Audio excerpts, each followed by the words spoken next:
Garant de la souveraineté nationale, fleuron de la défense française, le Rafale est presque unanimement considéré comme le meilleur avion de chasse du monde.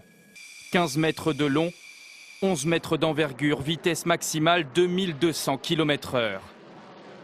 Un chasseur capable de réaliser des manœuvres à vitesse supersonique, quelques mètres seulement au-dessus du sol, comme l'explique ce pilote en démonstration au Bourget.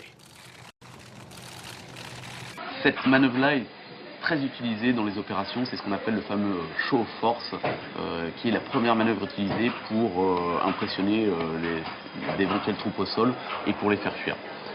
Le Rafale fête ses 30 ans cette année, sorti d'usine en 1985, présenté à la presse par son père fondateur Marcel Dassault.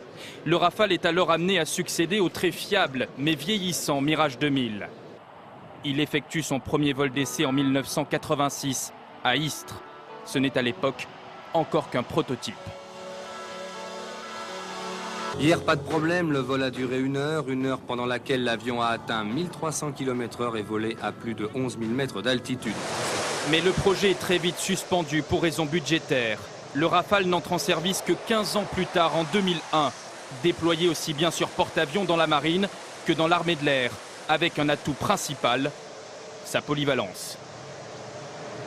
Cette polyvalence s'exprime effectivement dans les conflits, puisqu'on voit le Rafale qui fait de la surveillance du ciel, qui bombarde, qui fait de la reconnaissance, qui est basé au sol, en mer, sur porte-avions, qui fait aussi d'une certaine manière du renseignement électronique. Le Rafale a fait ses armes en Afghanistan, déployé pour la première fois en conflit en 2007. Depuis, il a pris part aux opérations en Libye et plus récemment au Mali pour stopper l'avancée des djihadistes. Le Rafale est aujourd'hui engagé contre le groupe État islamique en Irak, dans le cadre d'une coalition internationale.